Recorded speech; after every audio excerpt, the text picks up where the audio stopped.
Pues mira, yo le digo mucho a mi esposa que el trabajo es un don, definitivamente. Yo creo que es el don más grande que nos puede dar la vida después de, obviamente, la salud y el amor que hacer en la vida, ¿no? Cumplir con las necesidades materiales, pero que la realidad de las cosas eres tú mismo, ¿no? Es como tu propósito de qué vas a hacer en la vida. Obviamente hay cosas que son más grandes, ¿no? Por ejemplo, ahorita con el compromiso que tengo de Cámara de Comercio, que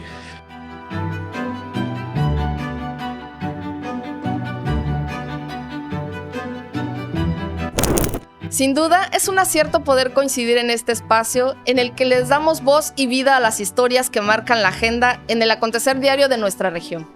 Personajes que trascienden y dejan huellas vivas en su caminar, marcando la ruta de quienes impulsan la economía de sus municipios y de nuestro estado. Hoy, es un gusto poder conocer la historia de éxito de un personaje que figura en el tema empresarial, político y social de Tapachula. Conocidísimo tapachulteco de una familia de arraigo y muy querida, que ha sabido escalar a otro nivel en su quehacer profesional. Jorge Zúñiga Rodríguez, bienvenido a este espacio de Huellas Vivas, Andares con Experiencia.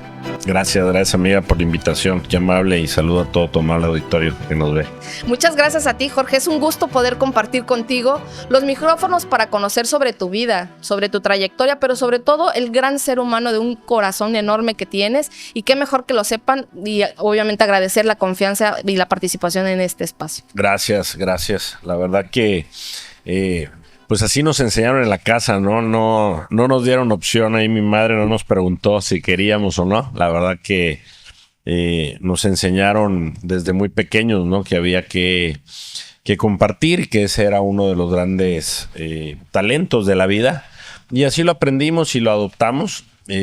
Tanto mis hermanos como yo, todos nos hemos dedicado, cada uno desde su trinchera, ¿no? Y a su estilo, pero todos nos hemos dedicado en gran medida, gran parte de nuestra vida al ver cómo poder ayudar a los demás. Claro, y la verdad es que estamos muy contentos el que tú te puedas dar este tiempo y espacio con nosotros, porque si bien sabemos que muchas personas te conocen, tengo el placer de considerarte un amigo desde hace muchos años, pero la verdad es que a mí, al momento de hacer este proyecto, decidir a quién poder invitar como un gran invitado especial, pues obviamente quisimos que fueras tú. Jorge Zúñiga, el que tiene mucho de qué hablar, y además de que le encanta, les cuento. Me encanta. Pero sí es importante que hay unos puntos o aspectos que nos gustaría que destacáramos más sobre tu trayectoria, ¿no? Sobre tu caminar. Y a mí me gustaría iniciar, pues obviamente sabemos que eres de una familia muy querida, muy popular, una familia de mucho arraigo, de mucha tradición, pero sobre todo muy unida. Yo sé que tienes literal una gran familia por ambos lados, Sí, ¿no? sí. De tu mamá y tu papá, pero a mí sí me gustaría que empezáramos y nos cuentes tú, desde tu seno familiar, ¿cómo era tu infancia? ¿Cómo era Jorge? Híjole, muy divertido. La verdad que siempre ha sido muy divertido. Eso es algo que creo que siempre le he dado gracias a Dios. Le platico yo a mis hijos que nacimos en un Tapachula en el que la verdad teníamos pues todas las libertades, ¿no? Era un Tapachula muy pequeño. Fíjate que hace 2 años le pregunté a un amigo abogado, mucho más joven que yo, casi 20 años, que si me ayudaba él a saber cuántos tapachultecos había en Tapachula cuando yo tenía la edad de mis hijos. En ese entonces mis hijos tenían 10 años, y nos metimos ahí a ver el INEGI, y hablaba de que cuando yo tenía 10 años Tapachula hablaba de 70,000 personas, ¿no? Imagínate lo chiquito, ahorita no llegamos ni al 500,000 aún, ¿no? Imagínate lo chiquito que era Tapachula. Entonces, la verdad que fue muy divertido. Mi papá era arquitecto, entonces siempre había remodelaciones en casa, y siempre había pues un bonche ahí de arena, ¿no? Y de grava con el cual se podía jugar todo el tiempo, ¿no? Y divertirse. Entonces, la verdad que muy padre. Sí crecimos pues en un pueblo que hoy ya no es un pueblo, ya es una ciudad. Ya llegamos a casi el 500,000 de habitantes. Tapachula ya pasó también bastante tiempo, ¿no? Ya voy a cumplir 47 años. Y la verdad es que, pues sí, ha cambiado las condicionantes de Tapachula, ¿no? Ya no podemos hablar de que Tapachula sea un pueblo, ya somos una ciudad, además una ciudad sumamente importante a nivel nacional por todas las condicionantes que rodean a la ciudad, como por ejemplo el hecho de ser frontera, ¿no? De tener un puerto como el que tenemos, que hace que esta cabecera distrital del Soconusco se vuelva sumamente importante, no solo para Chiapas, sino para el país. Claro, y además tocaste un tema muy importante. Si bien estábamos en un desarrollo, seguimos obviamente por muchísimo, ¿no? Claro, pero hablar de, desarrollo. ahorita que bien decías, 70,000 personas que vivían aquí, ahora casi 500,000, pues como que la unión entre familias era muy bonita, ¿no? Sí. Y tu familia aún siendo grande y obviamente en tu seno familiar era de mucho trabajo familiar, pero sí habían muchísimos conocidos, ¿no? Sí, no, bueno, se estilaba además, era un Tapachula en el que, bueno, de entrada pues, creo que nos seguimos diciendo tíos y sobrinos todos, con el solo hecho de que haya algún vínculo familiar o algún vínculo de amistad entre las familias, ya le puedes decir tío a alguien con toda la confianza del mundo. Pero pues antes más, ¿no? Antes las puertas de todas las casas estaban abiertas para que pudiera llegar pues el que fuera, ¿no? Estaba invitado. Nosotros somos de una familia que mis hijos ya hacen quinta generación en Tapachula, ¿no? De ambos lados, tanto de mi lado como del lado de mi esposa. Y mi esposa es de ascendencia europea, pero igual llevan 100 años aquí en Tapachula, ¿no? Entonces, la verdad es que eran familias, como tú bien lo dices, muy, muy, muy grandes y estabas vinculado además de alguna manera con las demás familias. Entonces, cualquiera te regañaba, cualquiera te llamaba la atención, pero por otro lado también cualquiera te cuidaba, ¿no? Era un pueblo en el que te podías sentir verdaderamente tranquilo, verdaderamente protegido, que sabías que cualquier cosa que pudiera suceder, siempre había alguien que estaba ahí para poder ayudar, y éramos niños buenos. Realmente nuestras travesuras pues no pasaban de a lo mejor aventarle un globo de agua a algo, ¿no? O de la bicicleta, ¿no? O salir al campo, ¿no? En ese entonces yo me acuerdo, hay un fraccionamiento ahora que se llama San Jorge, allá por el Boulevard aquí chino. Ese pues era un rancho de mi abuelo paterno, de mi abuelo Jorge Rodríguez Casaonda, y pues era el rancho al que nosotros íbamos saliendo de la escuela, porque además pues está dentro de la ciudad, ¿no? Entonces quedaba muy cerca el poder ir ahí, pues ahí teníamos caballos, teníamos motos, las bicicletas, ¿no? Entonces la verdad que era sumamente divertido el poder salir de la escuela. Vivimos a una cuadra del Instituto Tapachula aún. Entonces salir de ahí y dejabas la mochila, ¿no? Y ahora le agarrabas la bicicleta y vete al rancho. Y era pasarte prácticamente todo el fin de semana en el rancho, pues entre que ibas a cazar iguana, culebra o a bañarte al río, ¿no? Cosas que pareciera que hoy están sumamente fuera de nuestro alcance, sí, pero que realmente, digo, son 30 años o más de 30 años, tampoco podemos decir que es poco tiempo, pero que sí nos tocó realmente a mi generación todavía vivir, ¿no? Bueno, yo escucho historias de mi mamá, ¿no? De mi papá en paz descanse, incluso de aún vive mi abuelita materna, ¿no? Sí. Y pues te cuentan historias de cómo era Tapachula cuando ellos eran niños y dices, no, bueno, pues esto definitivamente era súper chiquitito, ¿no? Exacto.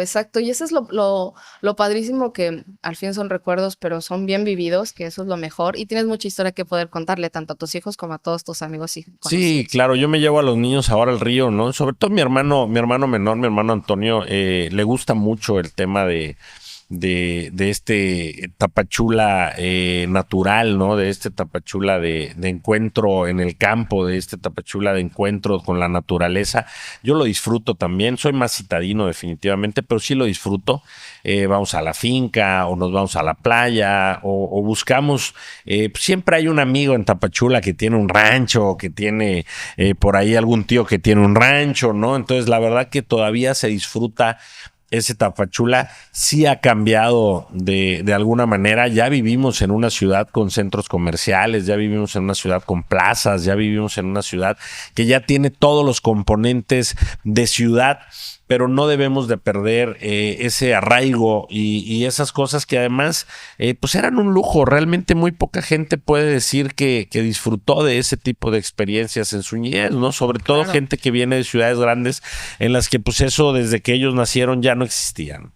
Sí, eso es una realidad. Yo vine a vivir aquí cuando yo era una niña adolescente y lo que tú comentas, sin duda alguna hubiera sido padrísimo poderlo vivir. Yo Sí, vengo de claro. una ciudad grande y efectivamente eh, poder haber vivido en la orilla del río, jugar y aventar y Claro. cómo se hacían las ondas y bueno, y cuantas cosas que tú viviste con tus amigos, ¿no?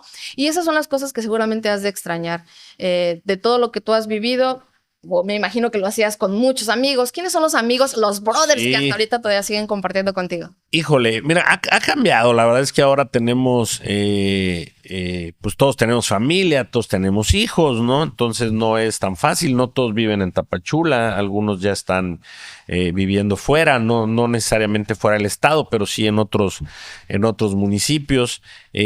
Pero pues yo tenía pues yo tenía varios grupos de amigos. La verdad es que Eres muy amiguero. sí, soy muy amiguero. Entonces teníamos los amigos de la cuadra, teníamos los amigos del colegio, teníamos los amigos que eran amigos porque tu mamá te decía que eran tus amigos, ¿no? Porque eran Ay, los sí, sigue amigos. dando eso, te cuento. Sí, claro. No, pues cuando, o sea, el núcleo social que tenía mi mamá, ¿no? Que pues tenía sus amigas y pues ahí convivías con los hijos de las tías, ¿no? Sí. Pero recuerdo, por ejemplo, mi mamá vive muy cerquita en la entrada de una colonia que se llama Lomas del Tacana, y entonces pasa el río Texcuyuapan, que en ese entonces, hace 30 y tantos años, pues era un río limpio aún, ¿no? Podíamos ir a pescar ahí y literal agarrábamos el palito y le poníamos ahí el hilo, ¿no? Y nos íbamos a la pesca. Eso lo hacíamos mucho con un amigo que se llama Fabián Moreno, que vivía también en Jardines del Tacana. Y íbamos ahí, le decíamos nosotros el Club del Capulín, porque había una como islita dentro del río que tenía un capulín, y ahí era donde íbamos, ¿no? A pescar y a bañarnos en el río. Pero pues, por ejemplo, ahí estaban los amigos, nosotros le decíamos los amigos de la cuadra, ¿no? Que eran los amigos de Lomas del Tacaná, estaban los hermanos Cámara, estaban la familia Flores también, grandísima, que son los dueños estos de la Cabrita, ¿no? Que Sí, vivían sí. ahí también en Jardines, en Lomas, ¿no? Eh, pues Fabián Moreno, su hermana Gaby, Romeo, ¿no? Estaban los Enaine, que también vivían ahí, Cristian, Arturo y su hermana Astrid, ¿no? Y bueno, éramos muchos, ¿no? La verdad es que los barrios, ¿no? Estaba Saga, Ángel, Sucedo, o sea, la verdad es que había mucha gente de Tapachula que, pues Tapachula era muy chiquito, ¿no? Llegaba hasta la vía del tren, ahí se acababa Tapachula, Sí, y en la parte de arriba, pues ya vivir en Lomas ya era lejos, ¿no? O sea, ya eras de las orilladas de Tapachula, pero era una colonia, la verdad es que si bien es una colonia abierta, no es una colonia cerrada, pero pues ya nadie iba para allá, o sea, ahí terminaba, yo creo, sí. ¿no? Ibas Entonces, con carro. sí, pues entonces ahí pasabas el río, montábamos las bicicletas, jugábamos en los campos de fútbol, ¿no? Teníamos la escuela técnica enfrente que tenía un campo de fútbol americano muy grande, ¿no? Y pues canchas de básquet, de fútbol. Entonces ahí hacíamos básicamente nuestra vida. Yo vivía a 2 cuadras de un gran amigo también, se llama Sergio El Pino, ¿no? Que pues él me presenta a mi esposa. Imagínate, yo ni conocía a mi esposa en ese momento y la termino conociendo por él. A él lo cambian de escuela cuando íbamos en primero de prepa, lo mandan al colegio Izapa, que no existía tampoco esta escuela.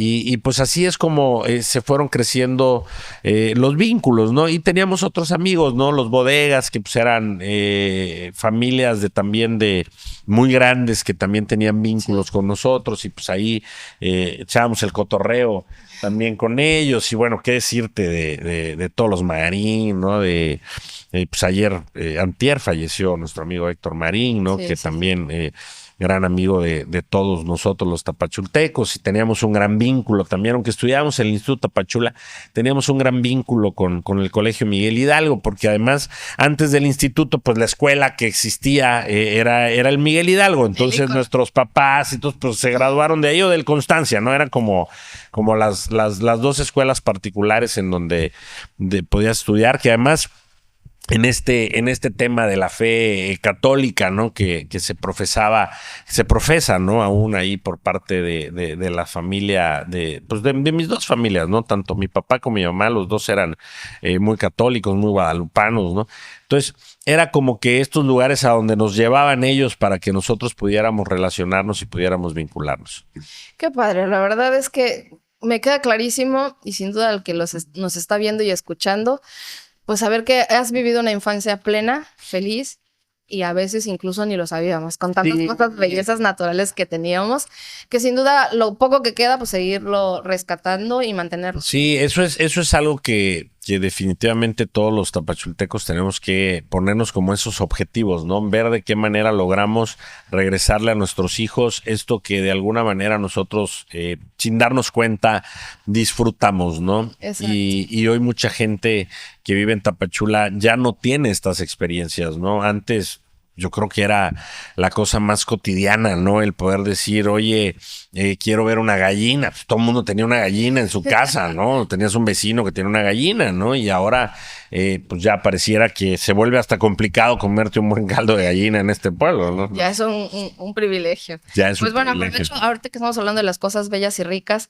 que tenemos acá en nuestro municipio, pues estamos disfrutando de un delicioso café. Pensé que ibas a hablar de mí. Ha sido un buen café, la Por verdad. supuesto que literal es de altura, es de la finca Irlanda, y además agradecemos infinitamente al Oro Moya de poder permitirnos tener en este espacio. Gracias, gracias. Una razón Pues ahí que, ¿verdad? sí, ahí tenemos influencia con la dueña, ¿no? Ahí le pedimos autorización a mi esposa Andrea para que nos diera el espacio. La verdad que también otra gran historia tapachulteca, ¿no? Ya 18 años de que Andrea hizo este emprendimiento. Y yo me acuerdo cuando éramos novios y me platicaba, ¿no? Que quería hacer esto y debatíamos ahí cuando uno es joven y tiene la oportunidad de viajar, pues tú quieres traer todo a tu pueblo, ¿no? Y Sí. quieres que Ya no, Tapachula, esto va a sí, funcionar. pero además cosas que a ti te gustaron y que quieres que la gente las pruebe. Y yo me acuerdo que el concepto original era café con bagels, ¿no? Yo ni se pronunciaba bien bagels. Cuando me dijo, le dije, ¿qué es eso? Me dice, ¿cómo? ¿Tú has viajado? ¿No sabes qué es un bagel? No tengo ni idea de qué es un bagel. Y entonces ya me mostró, ¿no? Pues mira, son unas donitas. No había internet, yo creo, en esa época todavía. Entonces no había como ahorita que todo le preguntas al internet y ahí, sí, ahí te aparece, ¿no? Entonces ahí me dio la descripción. Y me acuerdo que empezamos a platicar, ¿no? Y le dije, oye, pues yo creo que aquí nadie conoce eso, ¿no? Le digo, difícilmente abres el refri de una familia tapachulteca y te encuentras jamón serrano o te encuentras chorizo de Pamplona. Le digo, aquí pues como en una ciudad en vías de desarrollo, pues estamos apenas, ¿no? Explorando ese tipo de sabores nuevos. Le digo, yo creo que deberíamos o deberías, le dije, ¿no? Adaptar un poco más a cosas que, sí, a cosas que realmente, pues sí son de nuestra vida cotidiana. Y bueno, ya pasaron 18 años, ya se venden bastantes bagels, ahora sí, ya la gente ya los conoce. Y la verdad es que ha sido una marca, una empresa que con la bendición de Dios y el respaldo de toda la gente de Tapachula, pues ya hoy tiene 4 sucursales en esta ciudad, ¿no? Nunca hubiéramos creído que iban a entrar tantas sucursales, ¿no? Y la verdad es que sí. En la Villita, esta es la más nueva, sí, esta es la más nueva, esta la abrimos hace 5 meses apenas. Siempre quisimos la parte de los Laureles, ya sabes, era como esta colonia súper grande que tiene Tapachula y por X o Y la vida nos fue llevando a otros lugares y se dio la oportunidad el año pasado de poder hacernos de este local, poder rentar este local, que además es un local bellísimo. Yo lo conocí desde que lo empezó a construir en paz descanse el arquitecto Juan Cepeda, ¿no? Como lo abrió y demás. Y bueno, pasaron muchísimos años para poder tener la oportunidad. Y pues hoy tenemos aquí en el local, tenemos al frente el Oro Maya y en la parte de atrás puse un restaurante yo también que se llama La Verónica, tratando de emular estos restaurantes que existen en la Ciudad de México, que son más como de este contexto cantinesco, le llamamos nosotros, ¿no? Que es un lugar al que puedes ir a comer como comida casera, pero al mismo tiempo, pues a tomarte un trago, ¿no? A platicar con un timbre de voz un poco más alto de lo que normalmente sucede en los restaurantes, ¿no? Que hablamos quedito para no incomodar al de al lado. Y el tema de la cantina en la Ciudad de México no es así, ¿no? Es el tema del borlote, es el tema de comer sabroso, de poder cotorrear, ¿no? Digo, yo nunca en la vida he obligado a nadie a que consuma alcohol, ¿no? Yo prefiero que vengan y se entretengan. Si no quieren tomar alcohol, que no lo tomen, ¿no? Creo que es más sano. Pero sí que puedas venir a comer rico, que puedas tomarte un buen café, una cervecita, un trago si lo deseas, ¿no? Y la verdad es que ha funcionado, bendito Dios. Los amigos han hecho que los negocios que vamos poniendo siempre tengan este respaldo de esta gente que nos quiere en Tapachula. Pero más que amigos, bueno, yo que nos metimos al tema empresarial, el concepto de la Verónica, hablar de una cantina, pues también aquí en Tapachula, sí, hablar de una cantina, muchos tienen otro concepto, pero creo que tú has sabido trabajarlo y de qué manera o el nivel en el que tú pretendes que la Verónica se siga manteniendo. ¿Por qué Verónica? Sí, la Verónica viene de la Biblia, es una mujer que se acerca a Jesús cuando Jesús cae en el Vía Crucis y le limpia el rostro a Jesús, pero nadie sabe cómo se llama la mujer. Esa es la gran realidad, ¿no? O sea, es una mujer que se acerca, ¿no? Entonces, le denominan a ella la ver iónica, ¿no? Que eso significa la imagen verdadera. Y luego lo juntan y pues, le ponen la Verónica, y es mejor conocida como la Verónica, pero viene de ver iónico. Y luego, en el mundo taurino, el primer pase con el que tú recibes al toro cuando entra al redondel es una Verónica. La recibes poniéndole el manto en la cara de alguna manera al toro. Entonces, por eso la Verónica. La idea era, como te digo, sí, aquí entiendo que a veces en provincia, cuando decimos cantina, pues nos imaginamos lo peor que existe. O, bueno, en mi época, las discotecas les decíamos discotecas, ¿no? Y ahora le dicen voy al antro, ¿no? Y pues antes usar la palabra antro era como, híjole, voy a ir al lugar de más mala muerte que existe.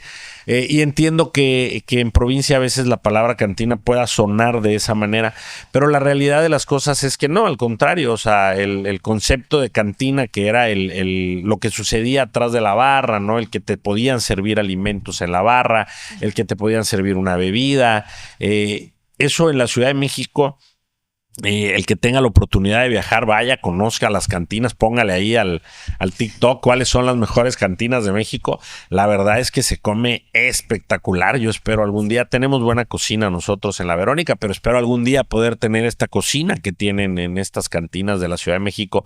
Se come exquisito, porque además, si bien son cosas rebuscadas, pero al mismo tiempo son cosas muy caseras, ¿no? O sea, no sé, por ejemplo, hay una que me gusta mucho que se llama El Sella, que te vende un chamorro espectacular, o te venden unos chorizos a la sidra de locos, ¿no? Te venden una lengua espectacular, ¿no? Hay otro que se llama, por ejemplo, la del Bosque, que también es espectacular. Te venden unos tacos de sesos al vapor, bueno, ya te puedes volver loco, ¿no? Entonces, ahí vamos, poco a poco, tratando de que los negocios sigan funcionando aquí en esta bella ciudad. La verdad es que nos hemos metido en varias cosas. Somos restauranteros de corazón. A mí me encanta la discoteca. Siempre fui discotequerísimo. Me sigue gustando la bailada. Me sigue gustando salir. Me sigue gustando esta parte del entretenimiento, de estos lugares de encuentro, ¿no? A donde puedes ir y saludar a todas las personas con las que en algún momento conviviste, y ahora ya llegas y están los hijos y está gente pues, que a lo mejor está de vacaciones o está viviendo fuera, y que la única manera de poderlos ver pues cuando regresan a Tapachula pues es saliendo a un restaurante, ¿no? Un lugar de esto en donde puedes de verdad pasarte un buen rato agradable, ¿no? Claro, de eso se trata, que estas relaciones no se pierdan y que hay momentos oportunos en los que podemos estar disfrutando gozosamente. Pues la verdad es que te deseamos todo el éxito del mundo en ese lado, y por supuesto vengan a visitar a la Verónica porque está muy rico y muy bonito. Gracias. Pero sigamos retomando tu tema, Jorge, en tu vida. Pues ya casi llegamos a parte de la juventud como tal, y si bien es cierto, hay cosas que dejamos de hacer, dejaron de existir, pero tú, por supuesto, tomaste ya una decisión en esa etapa de la vida en el que teníamos que trabajar de manera profesional, ¿no? Sabemos que eres abogado de profesión, sabemos que eres empresario por decisión y político por tradición. Es correcto. Sí, es político por tradición, porque eso sí fue inculcado en mi casa, ¿no? Exacto. Y por eso, obviamente, para nosotros nos gustaría conocer esa parte.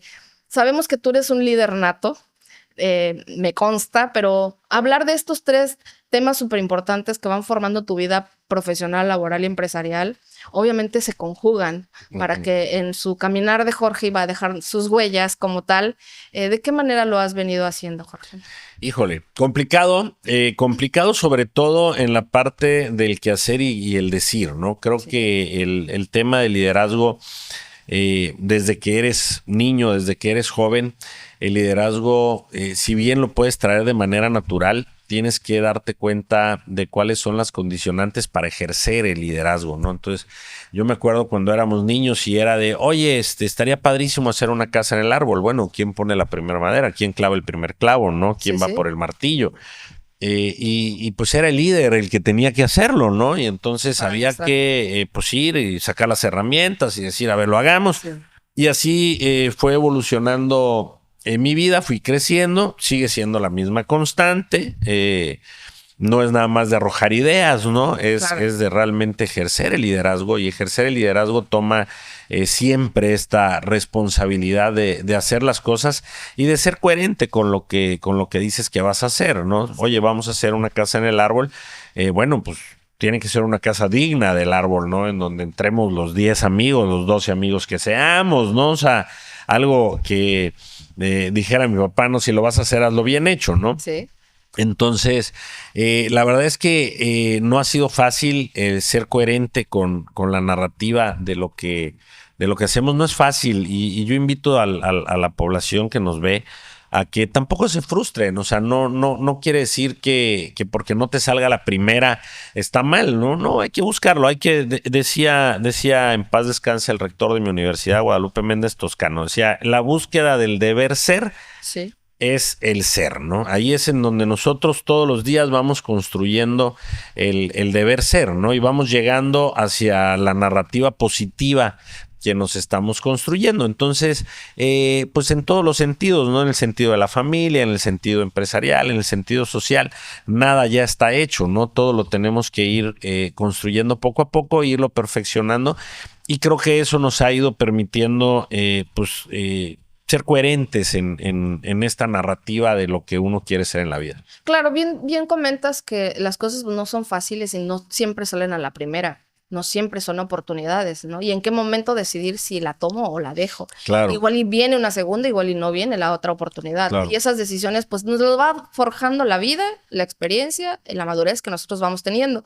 Sin embargo, pues hay momentos buenos y malos. Las experiencias que hemos vivido, alguna que te haya marcado tanto buena como mala en tu caminar y digas, de esto aprendí y de esto me siento orgulloso.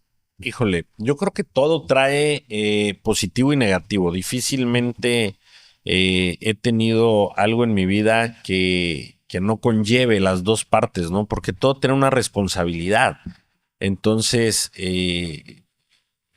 hablar de felicidad plena, pues yo podría decirte que lo más cercano a eso fue pues cuando nacieron mis hijos, y igual súper complicado, ¿no? Pues venían dos prematuros, con una preocupación grandísima de qué podía pasar con ellos. Se adelantó el parto, complicado, ¿no? Pero al mismo tiempo, pues algo pues de las cosas más felices que he vivido, ¿no? El poder tenerlos ya los dos conmigo, ¿no? Y ver cómo se van desarrollando y cómo van creciendo y cómo hemos logrado hasta el día de hoy que sean buenos niños, ¿no? Pero así sucede con todo, ¿no? En el mundo empresarial, yo recuerdo cuando tuve un momento muy estable en mi vida cuando trabajé en el Mercado San Juan. Yo inicio en el Mercado San Juan, que es el mercado más grande que tenemos aquí en la ciudad de Tapachula, para los que no conocen. Yo inicio ahí a los 14 años vendiendo fruta. Vendía banano y empiezo a hacer mis pininos hasta casi los 19 años que me salgo de trabajar del mercado. Ahí fue un momento muy estable. La verdad es que el mercado, si bien tiene sus condicionantes complicadas, pues es un lugar en donde hay dinero, ¿no? Entonces ahí se mueve la lana. Entonces, si tú quieres hacer dinero y te vas a meter ahí, pues de alguna manera lo vas a ganar, ¿no? Entonces, ese fue un momento muy padre, tranquilo, sin mayores preocupaciones, que simple y llanamente estar atento a las necesidades de los compradores para tú poderles cumplir con sus demandas. Y eso era lo único que tenías que hacer para poder ganar tu dinero. Además, pues sin responsabilidades, pues viviendo en casa de mis papás, ¿no? Todo el dinero que ganara para mí. Dinero nos servía exclusivamente para salir a divertirnos con los amigos. Tampoco había mucho que hacer en Tapachula, entonces no había tampoco en dónde gastar tanto dinero, ¿no? Te ibas a en ese entonces el Cine Pisis o el Maya, que eran los únicos dos lugares a donde podías ir.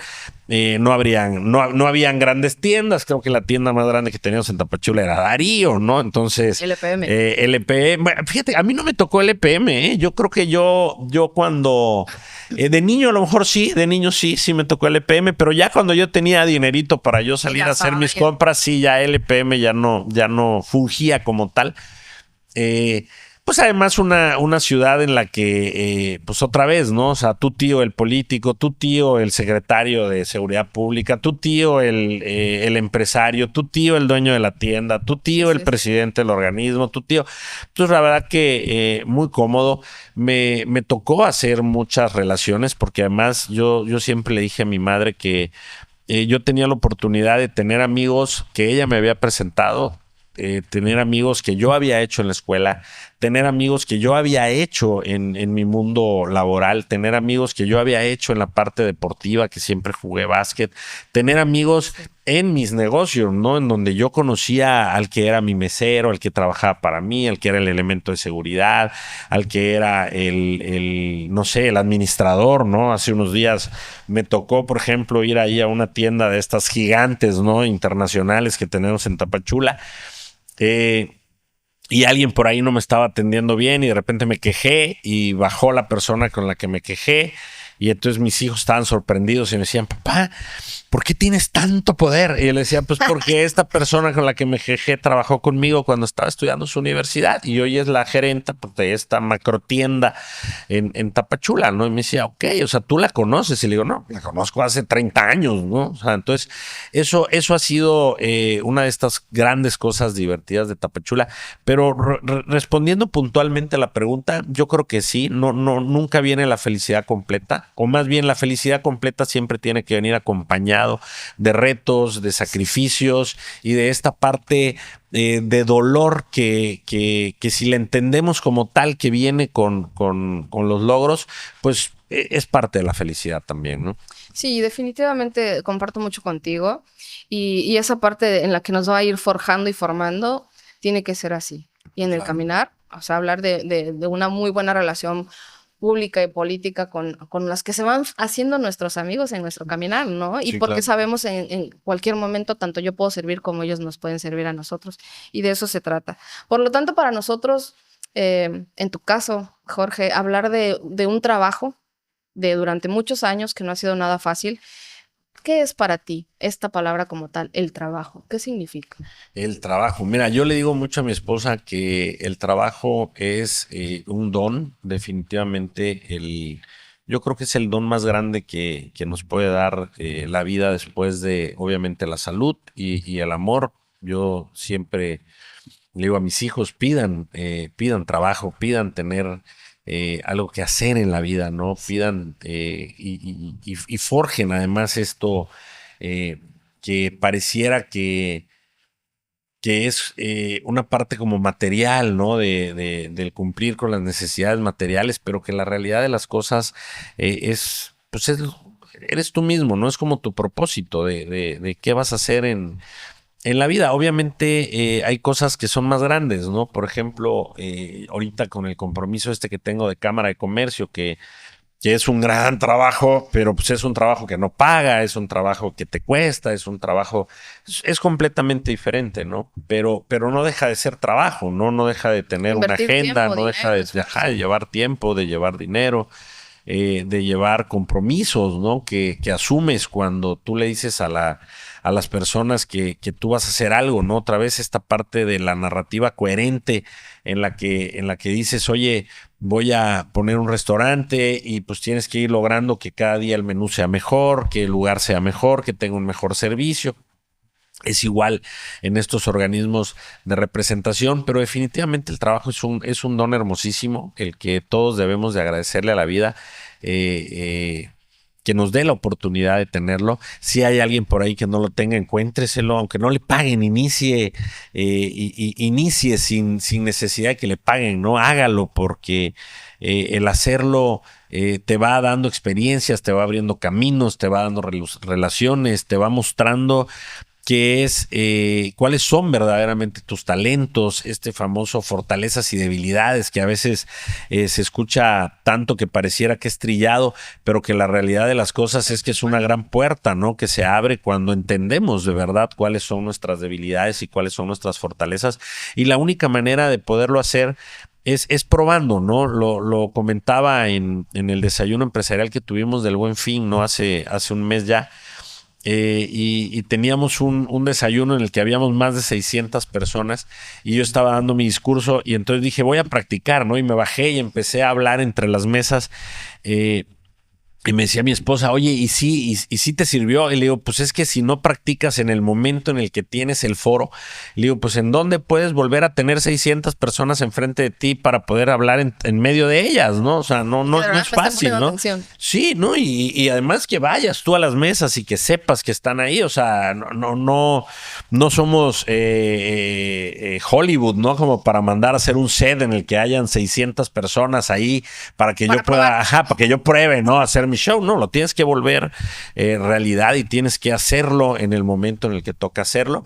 Y creo que esa fortaleza te la va dando pues los años de experiencia, el picar piedra, ¿no? El verdaderamente concentrarte en qué es lo que quieres, cómo lo quieres, por qué lo quieres y sobre todo darte cuenta que eso que tú quieres pues no es solo para ti. Es para todos y que la gente que está ahí sabe que es para todos y creo que eso hace la gran suma de los esfuerzos. Claro, y sabes, cuando te decía que me gustaría que hablaras del trabajo era porque sé que los ejemplos arrastran y a veces no nos damos cuenta hasta que ya lo estamos haciendo y vemos el reflejo de nuestra familia, nuestros hijos, ¿no? Y en tu familia, pues tu esposa y tú obviamente trabajan de día y de noche constantemente y esa parte de incluso poder ofrecer el trabajo, ¿no? Como tal.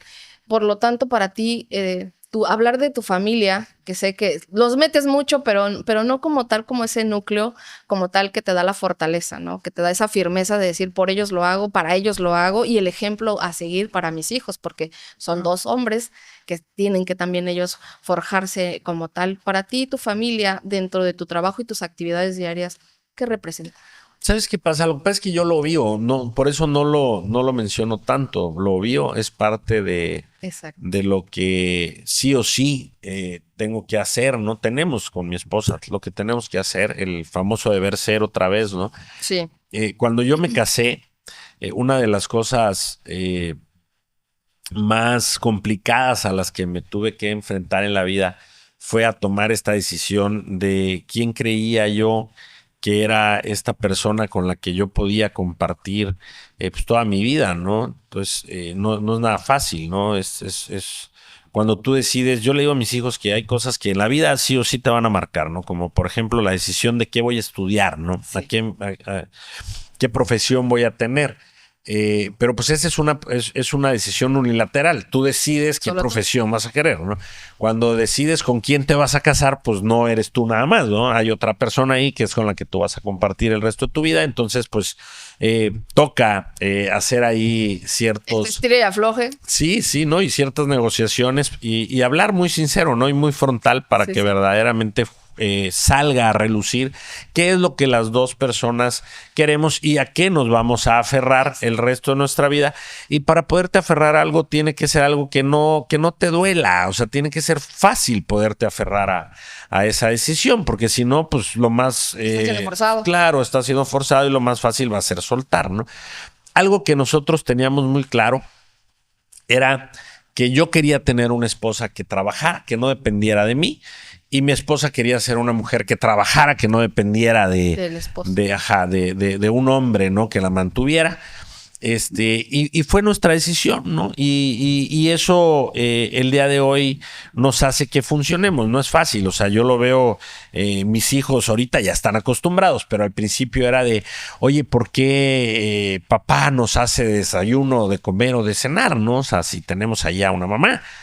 Pero bueno, a mí me encanta cocinar, ¿no? Tú sabes que fui además muy gordo, entonces pues si algo me gusta en la vida es el tema hacer, sobre todo cocinar, ¿no? Eso, me encanta la cocina, la verdad. No me meto a la cocina al público en general, no cocino en los restaurantes, es otra cosa cocinar para mucha gente.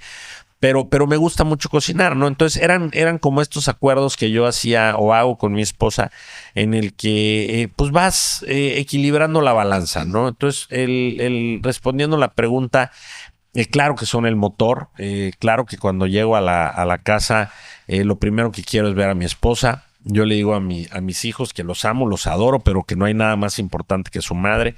Y la verdad es que sí, lo puedo decir abiertamente. A mí si algo me motiva es Andrea, es mi esposa. Y después, obviamente, pues la consecuencia de este amor que son nuestros dos hijos, Jorge y Mauricio. Y eso es lo que me hace, ¿no? Que quiera seguir, que quiera componer, que quiera apretar estas tuercas que creo que a veces nos hacen falta en todo, ¿no? Tanto en la vida, con los amigos, en los negocios, en el tema público, ¿no? Que es esta parte de la política, que aunque nosotros estamos en una representación empresarial dentro de la iniciativa privada, pues es público también, ¿no? Estás al escrutinio de la ciudadanía, de la gente, las decisiones que se toman en el sector, pues pueden beneficiar o perjudicar a la población, entonces es público definitivamente.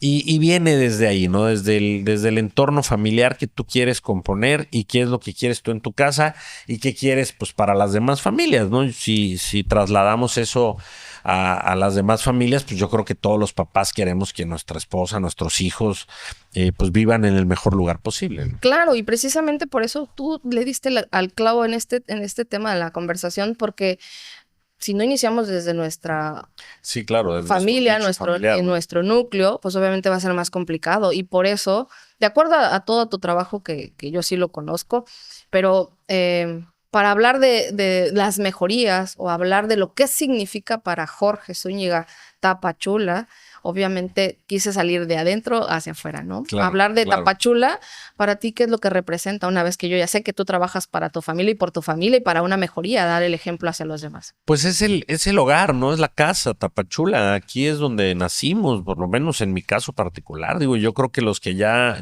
viven aquí, aunque no hayan nacido como tal, ya viven aquí, ya lo hicieron su casa. Pues todos queremos vivir en una casa que esté limpia. Digo, habrá quien no le guste, ¿no? Pero creo que la mayoría, la estadística dice que pues queremos vivir en una casa que esté cómoda, que esté limpia, que esté sana, que no tenga problemas, que sea segura, ¿no? Que cumpla pues con estos lineamientos básicos que no tienen nada que ver con el dinero, sino que tienen que ver más bien con la moral, con la calidad humana, ¿no? Con proyectarle a tus hijos, a tu pareja, ¿no? Pues en mi caso que aún vive mi madre, ¿no? Y mi abuela, mis hermanos, ¿no? Los sobrinos, el que te vean que verdaderamente estás trabajando por tener un entorno social más agradable. Y pues Tapachula es esto, es nuestra casa. Entonces tendríamos que buscar nosotros la manera de ver cómo logramos que sea esta casa digna que a todos nos represente y que todos queramos seguir habitando en ella, ¿no?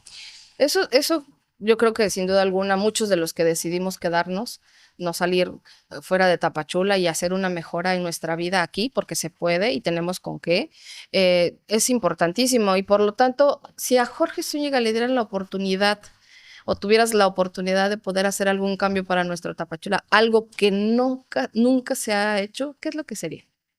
Híjole, complicado, que nunca se haya hecho. Y que tú creas que nos va a beneficiar a nosotros. Mira, déjame buscar algo que no se haya hecho, porque difícilmente no se ha hecho algo, ¿no? Ya creo que ya hicimos todo lo... Y de lo que ya no existe. Por haber, pero vamos para atrás, ¿no? Yo creo, te voy a platicar una anécdota. Estábamos en una ocasión hace 25 años en Playa del Carmen. Y me invita un amigo a un cabildo abierto que iba a haber en Playa del Carmen. Cabildo se le denomina, para los que no saben, el cabildo es cuando se junta el alcalde con sus regidores y van a sesionar algo en audiencia pública. Entonces me invita este amigo y vamos a este cabildo de Playa del Carmen y llega un señor a la asamblea. Era el señor más viejito que había en la asamblea. Y evidentemente se notaba que el señor no era mexicano, ¿no? Por sus rasgos pues muy europeos, ¿no? Y en eso se para este señor y empieza de manera muy enérgica, ¿no?, a hablar de ese Playa del Carmen que hizo que cuando él llegara y conociera, decidiera quedarse a vivir en ese Playa del Carmen. Y él hablaba de cómo hoy ya habían destruido ese Playa del Carmen, ¿no? Ya no existía ese Playa del Carmen que era un paraíso. Y en ese entonces, la verdad es que, pues, estoy hablando hace más de 20 años, seguía siendo un paraíso. Decías, oye, pero esto está espectacular. O sea, ¿cómo me dice usted que ya no? Pues imagínate cómo era antes, ¿no? Entonces, yo creo que retomaría mucho eso, la parte del cómo fue. Obviamente, sin detener nunca el evolutivo natural de cualquier ciudad que tiene la oportunidad de crecer, sobre todo en la situación geográfica que se encuentra Tapachula, que además somos cabecera distrital, o sea, sí o sí vamos a crecer, pero el que crezcamos no quiere decir que tenemos que perder la esencia de lo que verdaderamente Tapachula fue. Entonces, yo hablo mucho del tema de la visión de Tapachula. ¿Cuál es la visión? ¿Qué es lo que nos imaginamos para Tapachula o de Tapachula?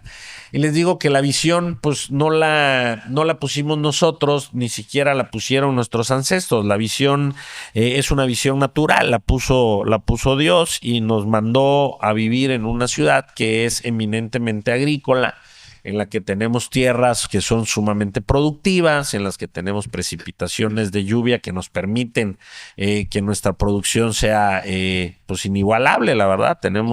Competimos con tierra en el mundo para producir alimentos. Y otra cosa que de manera natural se nos da es que somos pues la capital económica del estado de Chiapas. ¿Por qué? Pues porque producimos alimentos, ¿no? Porque sabemos cultivar la tierra, porque estamos en una zona fronteriza que tiene un comercio natural con estos países centroamericanos que consumen muchísimo de lo que nosotros producimos aquí. Entonces, otra vez, yo pongo mucho el ejemplo de Quintana Roo, que ahí es donde está Playa del Carmen, está Cancún y demás, porque pues además estamos, vamos a decir que en la frontera sur, pero es un gran ejemplo de desarrollo a nivel nacional. Yo les digo que, por ejemplo, cuando tú te vas a Cancún y llegas al Cabildo de ahí de Cancún, la secretaría más importante que tiene el Cabildo de Cancún es la Secretaría de Turismo. Porque pues ahí, pues obviamente el recurso que baja pues es para fomentar el turismo. Pero además tienen otra dependencia que tiene que ver con bajar recursos para cuidar el medio ambiente, ¿no? Que creo que es esta secretaría que se llama Semarnat, que es la secretaría a nivel federal, y la tipificaron ellos para tener una secretaría ahí en el municipio de San Benito, creo que así se llama el municipio de Cancún. Y también es otra de las grandes secretarías. Y en Tapachula resulta que dos de las secretarías más débiles que tenemos en el ayuntamiento es la del campo y es la de economía, ¿no? Y dices, ¿cómo? O sea, pero si somos eminentemente agrícolas y productores de alimentos y por otro lado somos la capital económica, deberíamos de que esas dos dependencias deberían de ser las que más recurso y más fomento hicieran para poder potencializar Tapachula. Pongamos un ejemplo, ¿no? Pusimos pusimos por ser incluyente, pues no lo hice yo, pero se puso un paso a desnivel, ¿no? Ahí enfrente del Mercado San Juan, se hizo un puente que, si bien es cierto, libera parte del tránsito vehicular. La realidad es que es un puente que costó arriba de 700 millones de pesos. Con eso pudimos haber hecho una gran inversión en caminos sacacosechas, ¿no? Y la gente dirá, bueno, ¿y eso de los caminos sacacosechas qué es? Pues son los caminos rurales que tenemos en toda la mancha, tanto de zona alta como de zona baja de campo, en el que podríamos tener muchísimo mejor infraestructura para que verdaderamente nuestras cosechas salieran en tiempo y forma y con muchísimo mejor calidad, ¿no? Entonces, creo que la manera de buscar el rumbo de hacia dónde debería de ir Tapachula es mirando hacia atrás, ¿no? Es mirando al pasado, de dónde venimos, para que de ahí encontremos cuáles son nuestras fortalezas y verdaderamente las sigamos construyendo. Además, sabemos de eso, conocemos de eso. Claro que hay que innovar, claro que hay que llevarlo a la vanguardia.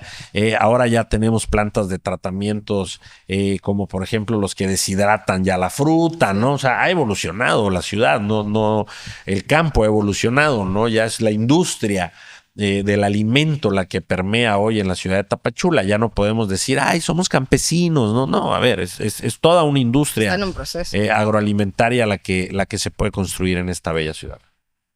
Fíjate que esa es la parte interesante y cómo es que ha venido trabajando Jorge Zúñiga hasta poder llegar hoy actualmente a ser el presidente de Canaco, Sí. aquí en Tapachula. Y por ende, el hablar de estos desarrollos que se han venido haciendo o los que tal vez tendríamos que hacerle más empuje para que hablar de la industria, de hablar del comercio, eso nos catapultaría mejor, ¿no? Claro. Y por ende, Jorge Zúñiga como presidente de Canaco, ¿cómo ve este fin de año? ¿Cómo terminamos como tal para buscando la mejora y en el desarrollo en el que nos encontramos? Mira, déjame platicarte un poquito de Cámara de Comercio. Nosotros llevamos un poquito más de 10 años haciendo Cámara de Comercio.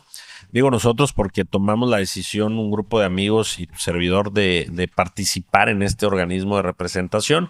La decisión la tomamos en la lógica de que nadie va a venir de fuera a componernos el municipio. A nosotros nos toca componer nuestro municipio. Somos de aquí, somos los que tenemos la edad para poder hacer esto. Y entonces empezamos a hacer ejercicios de cómo funcionar en equipo, ¿no? De trabajo en equipo, y terminamos en Cámara de Comercio. Entró el primer presidente de esta pues camada joven, vamos a decirle, porque pues ya los anteriores pues ya eran personas de pues, por lo menos arriba de 60 años. Entonces ya nos tocaba. Entró primero Francisco Marín, ¿no? A sus 40 años, creo que entró Pancho, luego entró Hernán Betanzos a sus 45 y entré yo igual más o menos a mis 45 años. Hernán es mayor que yo. Pero logramos hacer además una escalada bastante rápida dentro de la Cámara de Comercio. O sea, yo en mi primer año de Cámara de Comercio en Tapachula y Frontera Sur, porque es la delimitación que tenemos territorial dentro de la República de México. En mi primer año me volví vicepresidente nacional de Migraciones, luego me volví el representante en el estado de Chiapas para el Instituto Mexicano del Seguro Social. Yo represento a los patrones dentro del Instituto Mexicano del Seguro Social. Sí. Y termino a los 2 años de hacer Cámara de Comercio ya como presidente de este distrito. Como consejero nacional, somos 64 consejeros a nivel república nada más. La verdad es que es un gran orgullo poder decir que soy consejero nacional. No quiere decir que no me dé orgullo ser presidente de Cámara, aquí inició todo, pero el poder ser una de estas 64 voces que se alzan en la Ciudad de México a nivel central, que nos sentamos todos a debatir los temas, son temas que tienen que ver con toda la República, no solo con tu ciudad, y entonces son temas macros que van a impactar de alguna manera el desarrollo económico de la población en la que estás. Por ejemplo, en una de las reuniones empezaron a hablar, estaba la vicepresidencia de puertos de la República de México hablando de los puertos, y resulta que nos dimos cuenta que no estaba nuestro puerto. No aparece todavía. No, ya aparece, alzamos la voz ahí, rápidamente alzamos la mano y dijimos, no se les olvide que existe Puerto Chiapas. Y nos incluyeron ya en el paquete de puertos. Es un puerto que, aunque para los chiapanecos es un puerto que tiene muchos años, la realidad de las cosas es que es un puerto sumamente joven para los alcances que tienen otros puertos, como por ejemplo el puerto de Manzanillo, ¿no? Que es uno de los puertos más importantes del país, si no es que es el más importante del país, ¿no? Entonces, estar en esta posición político empresarial que te permite, además de mostrarle a la ciudadanía y a los amigos y a la familia y a ti mismo que verdaderamente lo que haces, lo haces legítimamente por el cariño de hacer las cosas, ¿no? Porque claro, aquí no te pagan un sueldo, aquí no te ponen choferes, no te dan coches, no te dan escoltas, nadie te cuida, nadie... Aquí es tú haciendo las cosas tú con tu propio recurso, obviamente con el recurso y el respaldo también de los amigos, ¿verdad? Que se suman a este tipo de proyectos, ¿no? Del ciudadano que quiere que el comercio cambie dentro de su ciudad, ¿no? Que quiere que haya una participación en la que Tapachula tenga una integración nacional, que verdaderamente haya quien pueda alzar la voz para bien, ¿no? En estas reuniones empresariales a nivel nacional. No soy el único, hay muchos organismos en Tapachula de muchas personas que se dedican, tú eres una de ellas, ¿no? En un sector muy específico, como es el de las mujeres empresarias, que hoy ya lo decimos de una manera muy casual, pero que resulta que pues hace 50 años la mujer ni siquiera votaba, ¿no? Entonces, no perder de vista otra vez esta parte del de dónde venimos y hacia dónde vamos y qué es lo que estamos construyendo, ¿no? Y eso es tan importante porque cuando mencionaste ahorita que nos explicaste bastante bien lo de Canaco, lo de la Cámara de Comercio, sabemos que hay muchos proyectos en los que, bendito Dios, ya nos mencionan y estamos considerados, eso es de gobierno federal en conjunto con la iniciativa privada, pero pues nosotros aquí de manera local, como MIPYMES, como los que realmente manejamos el PIB aquí en nuestra región, ¿qué tendríamos que hacer para que nos ayudara a poder crecer y despegar ese verdadero desarrollo económico que sí lo pretenden y lo ven en grandes ligas y nosotros tal vez todavía no nos ha caído el 20? Sí, desde afuera se ve. Lo que pasa es que lo platicaba hace algunos días con una amiga periodista y le decía, mira, existen los macros, luego vienen en disminución los macros hasta que llegamos a los micros. Un macro que tenemos, por ejemplo, aquí en la ciudad de Tapachula es Puerto Chiapas. Pertenece a este sistema portuario, no solo de la República de México, sino del mundo, en donde pues hay frecuencias marítimas internacionales, ¿no? Que llevan carga de un país al otro. Ese es un macro, ¿no? Sí. Entonces, muchas veces los que estamos en los micros, inmersos en nuestra vida cotidiana, en nuestro día a día, preocupados porque tengo que comprar la carne, las costillas, los frijoles para abrir mi restaurante y poder servirle a mis comensales, dejamos de ver que existe en el mundo estos macros. No está mal, o sea, esto es algo que yo quiero que quede muy claro, o sea, el a qué te dedicas tú en tu vida y cómo te funciona a ti tu vida, seguramente es lo correcto, porque son tus equilibrios, ¿no? Hay una frase muy famosa que dice que no debemos de mirar nunca la hora en el reloj de la persona de al lado, ¿no? Porque cada quien lleva sus tiempos, cada quien lleva sus momentos. Pero si hablamos de que estás en un negocio micro y quieres aumentar tus ventas o quieres subirte a algo un poquito más grande, un poquito más macro, pues definitivamente la palabra que usamos es la profesionalización. Eso es lo que tienes que hacer, ¿no? Profesionalizar más tu negocio. Entre más profesionalizas tu negocio, más logras avanzar dentro de los macros. Vamos a hablar de la industria de los restaurantes, ¿no? De la industria alimentaria, ¿no? Que existe en Tapachula, desde que el que cultiva la tierra hasta el que procesa los alimentos y te los sirve en un plato, ¿no? Eso ya es toda una industria, ¿no? Sí. Te puedo decir que ahorita aquí en el Oro Maya, pues se concibió como una franquicia desde el día que se creó el Oro Maya, y la Verónica ya es el primer negocio que yo pongo que está en vías de desarrollo para hacer una franquicia, ¿no?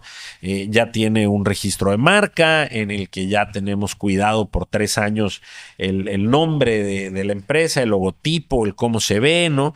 Ahorita estamos en el proceso del menú. Yo quería un menú de origen, yo quería un menú que fuera muy taurino, ¿no? O sea, ya sabes, cocido de rabo, tacos villamelón, ¿no? Criadillas de huevo de toro, ¿no? O sea, hacerlo como muy taurino. Y la persona que nos asesora a nivel nacional me decía, con calma, ahorita estamos en la parte del posicionamiento de la marca, vamos a hacerlo más genérico, de ahí vamos a ir buscando cuáles son los platillos que fortalezcan al menú para poder llegar a este deber cero, a este menú que tú quisieras. Y el día de mañana, pues ahí están grandes empresas o grandes franquicias, pues que venden sus franquicias por todo el mundo y están distribuidas en todo el mundo, ¿no? Entonces, viene de la mano de la profesionalización. ¿Cómo vas logrando profesionalizar cada día más tu negocio para que cuando vengan estas oportunidades de desarrollo para tu pyme, pues tú puedas subirte a estas oportunidades, ¿no? Claro, definitivamente es un trabajo arduo que tiene que ser tripartito, creo. Eso es importante que lo reconozcamos los que nos encontramos en la iniciativa privada, pues saber que sí tenemos que tener esa parte de la formación. Claro. Y por supuesto el apoyo y respaldo de gobierno, ¿no? No podemos ellos estar en una línea, ya nos miran súper en su momento macros y nosotros ni siquiera nos hemos reconocido, ¿no? Ese es el tema más complicado con gobierno. Fíjate que yo dentro de las cosas que hago, mi despacho a lo que yo me dedico, Jorge Zúñiga, que no tiene nada que ver con lo que hago en Tapachula o con lo que ve la gente que hago en Tapachula, yo tengo un despacho que le denomino de relaciones públicas y sectoriales, ¿no? ¿Qué es eso? Me podrá decir la gente. El despacho se llama RT6, que es una red de trabajo. El 6 viene de una teoría que dice que todos estamos a máximo 6 grados de separación del que sea en el mundo. Y el eslogan es relaciones públicas y sectoriales. Entonces yo me dedico a presentarle a la iniciativa privada y a la pública, ¿no? A ver cómo logramos que las dos partes entiendan que lo mejor que nos puede suceder a los mexicanos es que funcionemos de una manera correcta los que generamos el dinero, que somos la iniciativa privada, y los que administran el dinero, que es la iniciativa pública o la parte del gobierno, ¿no? El tema de gobierno es que como atiende a todo el país en el caso de la República, ¿no? En el caso del gobierno federal, pues ellos están atentos siempre de los macros, luego viene el gobierno estatal, ¿no? Y luego vienen los municipios, que quienes deberían de estar abocados a los temas micros, pues deberían de ser los municipios, ¿no? El cómo logro que se genere mayor riqueza en mi municipio, ¿no? Y ahí de ahí se desprende pues las capacitaciones, los vínculos que se puedan generar con cada uno de los comerciantes, empresarios, como le queramos decir, ¿no? Generadores de dinero, para que verdaderamente vayamos capacitando poco a poco a el ciudadano, que pues al final es el motor de la economía, ¿no? Es el que paga impuestos, es el que paga servicios, es el que genera empleos, es el que contrata personal, ¿no? Hay una frase muy famosa que usamos los generadores de trabajo, ¿no? Que decimos que si la mitad de los mexicanos contratáramos al de al lado, pues todos tendríamos empleo, ¿no? En este país. Y dices, pues sí, nada más tendríamos que el 50% de los mexicanos generar ese trabajo, ¿no? Y pues el día de hoy no es así. La verdad es que nuestras estadísticas nos dicen lo contrario, ¿no? Es muy poca la población que se dedica a generar iniciativa privada o a generar empleo. Y es esta población la que paga los impuestos, la que está generando este recurso del cual el 100% de la población termina disfrutando. Claro, pues bien decías esa parte. Y además también hablar de cuando hablamos a lo mejor y sí, debió haber sido así, pero de manera formal y legal, pues no todos somos los que llegamos a esta parte de ese porcentaje, ¿no? En el que estamos activos. Y es complicado, o sea, yo es lo que les digo ahí en la Cámara de Comercio, no te preocupes si hoy no estás al 100% con todo lo que deberías de estar. Es complicado llegar a ese 100%, pero si ya estás en el camino de irte regularizando, si ya estás en el camino de que ya te diste de alta, si ya estás en el camino, pues ya vas en el camino correcto, ¿no? Claro, y entender que también no es así como, no es lo mismo el que yo decida hacerlo y hacerlo solo, a que yo entre a una cámara, a un gremio, en el saber que hay un respaldo, que hay una persona que está conmigo, que los problemas que tal vez tengan en mi día a día de mi negocio, tal vez otro los tenga y a lo mejor eso mucho por más. Lo menos te sientes menos solo, ¿no? Sí, definitivamente. Y esto, obviamente, de acuerdo a lo que tú has hecho extraordinariamente bien, porque yo lo tengo que reconocer. A presidir no es fácil.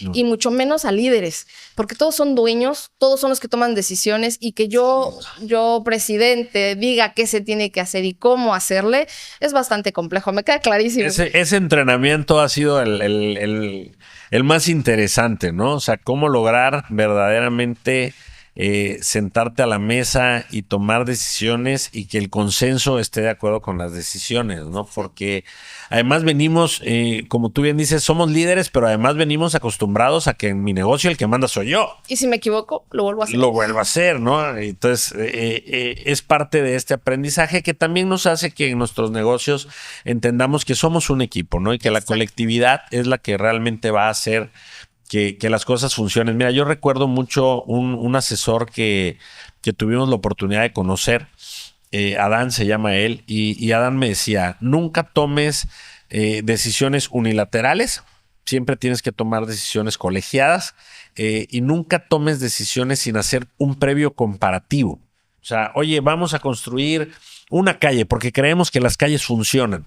Haz un comparativo, vete a otros municipios en donde se esté haciendo lo mismo que tú quieres hacer y checa si verdaderamente funcionó, si no funcionó, hazlo colegiado, o sea, siempre es una frase famosísima, ¿no? 2 cabezas piensan más que una. Entonces, en un organismo colegiado en el que hay 10 cabezas, al final tú vas a tomar la decisión, por eso lo presides, pero hazlo en consenso, ¿no? Escucha a los demás, porque además uno cree que lo que uno ve es lo correcto, cuando la realidad de las cosas es que cuando escuchas a otros gremios y te das cuenta que lo que a ti te duele, a lo mejor no es lo que le duele al gremio del transporte, o lo que le duele al gremio del transporte no es lo que le duele al gremio de la masa y la tortilla, o lo que le duele al gremio de las mujeres, pues no tiene nada que ver con lo que le duele al transporte o a la masa y la tortilla, ¿no? Entonces es Pero como... todos son importantes. No, claro, todos tienes que estar en un sano equilibrio con todos, no puedes cargar la balanza del uno al otro. Obviamente hay cosas que son como más macros, ¿no? O sea, oye, todos necesitamos movilidad. Dices, sí, todos necesitamos movilidad, entonces claro que tenemos que atender el tema del transporte, dices, definitivamente, ¿no? Sí, pero también, ¿qué crees? Todos necesitamos alimentos. Entonces también tienes que atender el tema de la masa y la tortilla, ¿no? Y todos necesitamos que haya una igualdad de género, entonces también tienes que atender a las mujeres, ¿no? Entonces se va viendo el cómo verdaderamente puedes funcionar en equilibrio sin afectar a las demás personas, ¿no? Otra vez, pues no es fácil, es con entrenamiento, ¿no? Esto es diario. En ese día a día. Y por lo tanto, Jorge, de acuerdo al lugar en el que tú estás presidiendo actualmente y con todo lo que has venido viviendo ya en un par de años, definitivamente no es lo mismo cada año cómo se va cerrando. El 2026, ¿qué crees que nos depare? Mira, yo creo que salvo situaciones extraordinarias como lo que sucedió, por ejemplo, en la pandemia o cosas así que sacan de contexto pues a todo lo que estamos acostumbrados, yo creo que el año complicado ya pasó. Creo que es un año de transición natural que se dio entre dos gobiernos que aunque vemos que es el mismo partido y vemos que las personas que transitaron, pues en teoría son amigas, ¿no? Porque vienen del mismo lugar. No deja de haber una transición natural. O sea, esto es como cuando tú en tu restaurante cambias de administración, ¿no? Y dices, bueno, pues ahí viene un nuevo gerente, vamos a meter nuevo personal o vamos a meter un nuevo chef. O sea, va a haber ajustes sí o sí. Yo creo que este fue el año de transición, ya está terminando. Creo que el siguiente año vendrá mucho más cómodo para todos. Pero sobre todo creo en esta parte de la famosa historia esta de las hormiguitas, ¿no? De no te confíes, ¿no? O sea, guarda, ten siempre una reserva para estar preparado por si las cosas no son como uno está pensando. Yo les digo a amigos que tengo que a veces me dicen que ellos no creen o que no hacen actos de fe, ¿no? O cosas así. Y yo les digo que no sean mentirosos, ¿no? Les digo porque son empresarios y el mayor acto de fe creo que puede hacer un ser humano es hacer empresa. El que hace empresa asume que tiene que hacer agenda, asume que tiene que hacer proyecciones a futuro. Que va a vender. Entonces, si tú hablas de cómo va a estar mi negocio en 10 años, pues asumes que no te vas a morir, ¿no? Asumes que vas a amanecer todos los días durante 10 años para ver llegar a tu negocio a donde tú lo quieres llevar. Entonces, si asumes que vas a hacer agenda, pues asumes que estás haciendo un acto de fe, ¿no? Creo que es importante este acto de fe, es importante hacer agenda, pero también es importante que las proyecciones siempre estén sopesadas con pues un ahorro, con un guardado, con un colchón ahí por si las cosas no salen como uno está esperando. Tiene que tener uno el plan A, el plan B, el plan C, claro, y así hasta llegar a la Z, ¿no? Claro, eso es padrísimo porque en la iniciativa privada creo que llegamos hasta la Z y nos siguen faltando letras sobre los planes para saber accionar de acuerdo a cómo va caminando, ¿no? En el día a día, diferente. Sobre todo cuando estamos empezando, ¿no? Los que estamos emprendiendo y estamos llevando a algún rumbo a nuestro negocio, ¿no? A nuestra empresa. Pues sí, todo el tiempo está cambiando, cambian las reglas de operación, cambian los salarios, cambian los impuestos, cambian la modalidad de cómo debe de comportarse, cambia el gusto de las personas, ¿no? Cambia el qué quieren ahora, ¿no? A qué están acostumbradas las nuevas generaciones, qué es lo que están buscando. Yo veía ahora en una marcha que hicieron de protesta ahí contra gobierno, veía unas banderas que usaban estos nuevos jóvenes de la generación Z, ¿no? En donde sale como una calavera con un gorrito. Y yo le decía a mis hijos de 12 años, oigan, ¿por qué usan esa calavera de gorrito? O sea, ¿por qué no? Pues no sé, me decían ellos, papi, pero pues Miguel Hidalgo usó a la Virgen de Guadalupe, ¿no? O sea, son símbolos que a razón del momento en el que estás viviendo, pues cada uno va adoptando estos símbolos, ¿no? Con los que uno quiere emprender sus batallas. A mí me llenó de emoción el ver que hay una generación Z por ahí que tiene ganas de alzar la voz, que tiene ganas de generar su opinión, que tiene ganas de decir, no estoy de acuerdo, aunque a veces no sepan ni en qué, pero por lo menos el decir, Levantar la no voz. estoy de acuerdo. Digo, creo que eso ya nos hace ser seres humanos disruptivos y creo que a eso venimos a la Tierra también, ¿no? Claro. Si para los que somos católicos hablamos mucho del tema del libre albedrío, ¿no? Y si no hubiera libre albedrío, o si Dios no hubiera querido que hubiera libre albedrío, pues no nos lo hubiera dado y entonces no vas a pensar. Mecanizado. Va a ser de esta manera y ya, ¿no? Entonces parte del que surjan este tipo de movimientos creo que hacen que nos demos cuenta que en efecto vivimos en un mundo de libres albedríos en el que la gente tiene derecho a opinar, la gente tiene derecho a manifestarse y tiene derecho a manifestarse de la manera que crean que es la manera más correcta, ¿no? Claro, y también es muy importante las decisiones que uno va tomando en su día a día, porque si a Jorge Zúñiga ahorita él tuviera la oportunidad de poder liderar un proyecto político en donde va a conjugar a las generaciones que ya están trascendiendo, que tienen las ganas de querer comerse al mundo de una mordida, con las personas que tienen la experiencia, con las personas que tienen tal vez conjugar este tipo de acciones, ¿Jorge se atrevería a hacer esa parte? Sí, claro, no solo se trata de atreverse, se trata de que además otra vez, es el deber ser, ¿no? O sea, tenemos que lograr que las nuevas políticas públicas y las nuevas acciones que estamos emprendiendo, hablando del municipio, ¿no? Que sería como el primer paso a dar, ¿no? Que es, vamos primero por los micros y luego vamos creciendo. Obviamente tienes que entender los macros para lograr funcionar. Pero la ley es muy clara, ¿no? Habla del municipio libre, soberano y autónomo, ¿no? Entonces, la única manera en la que nosotros podemos tener verdaderamente un municipio libre, soberano y autónomo, pues es involucrando a todas las partes. Y no puede la juventud deslindarse de esta responsabilidad, ¿no? Y por eso me emocionó mucho cuando vi esta manifestación, a veces un poco a lo mejor fuera de lugar o a veces a lo mejor sin entender realmente qué es lo que estaba sucediendo, pero sí con esta parte enérgica del decir no estoy de acuerdo o sí estoy de acuerdo, pero quiero que cambie y que sea de una manera en la que yo pueda entenderlo muchísimo más. Y creo que ahí es en donde los que ya somos mayores, pues tenemos que sí o sí voltear a las nuevas generaciones y ver cuál sería ese rumbo al que ellos quisieran llevar a Tapachula, sin perder de vista, obviamente, el que somos, ¿no? Como tapachultecos y qué es lo que nosotros debemos de cuidar, como es, por ejemplo, nuestros ríos, ¿no? Como es nuestra agua, el tema de la contaminación que estamos generando en nuestros mantos freáticos, ¿no? Que eso no puede pasar, ¿no? Pero lo estamos perdiendo de vista, nos estamos concentrando mucho en algo que sí o sí nos toca hacer, ¿no? Que es el que, oye, es que me estoy concentrando en trapear la casa. Sí, pero eso lo tienes que hacer.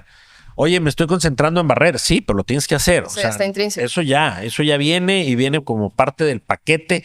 Tienes que cambiar el foco, tienes que limpiar la casa, tienes que cambiar las sábanas, tienes que recoger la basura. Eso ya viene como parte del paquete, que es lo mismo que pasa en Tapachula. No estoy queriendo minimizar el que hacerlo para toda una ciudad es complicado, pero eso ya viene como parte del paquete, ¿no? Al contrario, estoy queriendo enaltecer el ¿qué más? ¿Qué tenemos que ¿Qué hacer? vamos a ofrecer? ¿Qué verdaderamente vamos a hacer para que Tapachula de verdad llegue no solo a esta posición en la que está el día de hoy, sino que de verdad se vuelva una ciudad competitiva a nivel nacional para las nuevas generaciones que vienen, ¿no? Nosotros, a como sea, ya hicimos lo nuestro, ya tenemos de alguna manera un patrimonio, unos más, unos menos, pero ya estamos en el camino. Así es, ya estamos en esta edad de medianía, ¿no? Dicen que si uno tiene la oportunidad de vivir 100 años, pues los que ya estamos cerquita de los 50 ya llegamos a la mitad de nuestra vida, ¿no? Claro. Entonces, ¿qué va a pasar con las generaciones que vienen abajo y cómo se van a comprometer ellas también para que logremos este Tapachula digno para ellos, ¿no?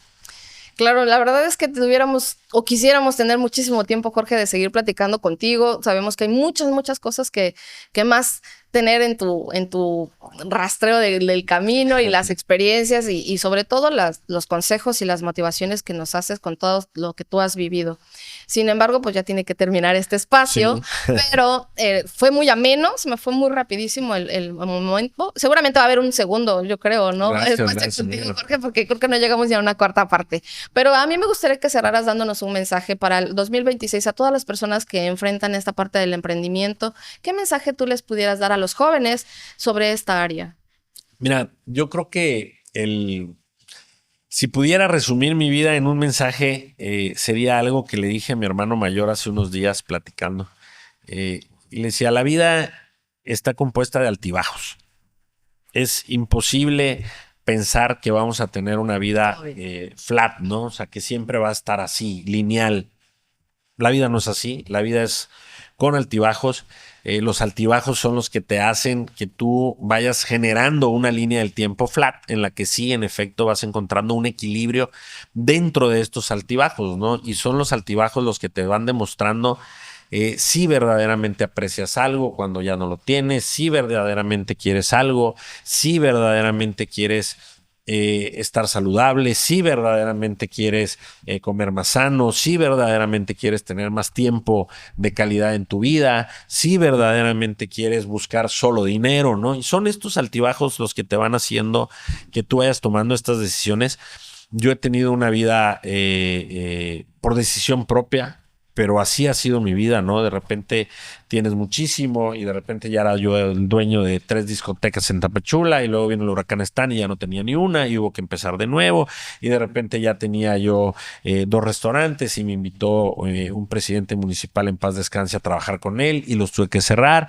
Íbamos muy bien en la parte política y de repente fallece el doctor Urría y hubo que volver a empezar, ¿no? Entonces son estos altibajos, pero igual pasa en la parte emocional, ¿no? De repente está súper bien y de repente nacen mis hijos y a los 9 meses había que operarlos, ¿no? Y eran bebés y entonces se te desmorona el mundo, ¿no? Y son estos altibajos los que te van haciendo que verdaderamente atesores estos grandes momentos de la vida en donde sea que estés viviendo en el mundo. Y yo le digo a mis hijos siempre que nunca dejen de dejarse sorprender. No dejes de dejarte sorprender, porque cuando tú amaneces y ves el volcán, por ejemplo, que tenemos aquí a nuestras espaldas, y ya no te sorprende, ¿no? Ya lo ves como algo casual, ¿no? Dices, no, déjate sorprender, amaneciste, sé agradecido, amaneciste, tuviste otra oportunidad de poder respirar, ¿no? Hay mucha gente que no amanece, hay mucha gente que el día de hoy ya no está con nosotros y entonces sí es parte de la vida el que te deje sorprender. El que veas algo y tú digas, no, eso cualquiera. No cualquiera. Mejor déjate sorprender, fíjate qué es, cómo lo hizo, cómo lo logró, por qué sucede, qué pasa, por qué hay un volcán ahí, cómo se ve, cuál es el paisajismo que nos genera. O sea, disfrutemos de estas pequeñas, grandes cosas de la vida que son las que al final más podemos atesorar. Claro, pues la verdad es que yo me tengo que despedir, pero me siento muy contenta y muy agradecida y honrosa, de verdad, el tener esta plática tan amena contigo, amigo. Gracias. En un lugar tan bonito, acogedor, muy cálido, pero sobre todo en esta charla tan valiosa que seguramente muchas personas se quedarán impactados de conocer y obviamente esperando la próxima plática contigo porque sé que hay mucho que hablar. Gracias. Pues yo me despido, muchísimas gracias a todos ustedes por estar con nosotros. Esto ha sido Huellas Vivas, Andares con Experiencia. Nos vemos pronto.